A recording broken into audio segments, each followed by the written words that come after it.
बहुत समय पहले की बात है। उज्जैन नगरी में एक पराक्रमी और न्यायप्रिय राजा राज्य करता था, राजा विक्रमादित्य। उनकी वीरता और सत्य के प्रति निष्ठा पूरे आर्यावर्त में प्रसिद्ध थी। एक रात एक तांत्रिक राजा विक्रम के पास आया और बोला, तांत्रिक राजन, मुझे श्मशान से एक विशेष फल चाहिए। यदि आप ला दे तो आपको महान ज्ञान प्राप्त होगा। राजा विक्रम ने बिना किसी भय के उसकी सहायता स्वीकार कर ली। श्मशान में एक सूखे पेड़ पर एक शव उल्टा लटका था।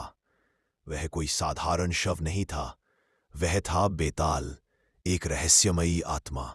जैसे ही राजा ने शव को कंधे पर उठाया, बेताल हंसते हुए, राजन, मैं बेताल हूं, मैं तुम्हें एक कहानी सुनाऊंगा। यदि तुम उत्तर जानते हुए भी चुप रहे तो तुम्हारा सिर फट जाएगा, और यदि बोल दिए तो मैं फिर पेड़ पर लौट जाऊंगा। राजा विक्रम मौन रहे। बेताल की कहानी। एक नगर में दो भाई रहते थे। बड़ा भाई ईमानदार था, छोटा लालची। एक दिन दोनों को एक गुप्त खजाने का पता चला। रास्ते में छोटा भाई बड़े को मारने का विचार करने लगा, लेकिन अंत में बड़ा भाई ने ही छोटे को बचा लिया। बताओ राजन, खजाने का असली हकदार कौन?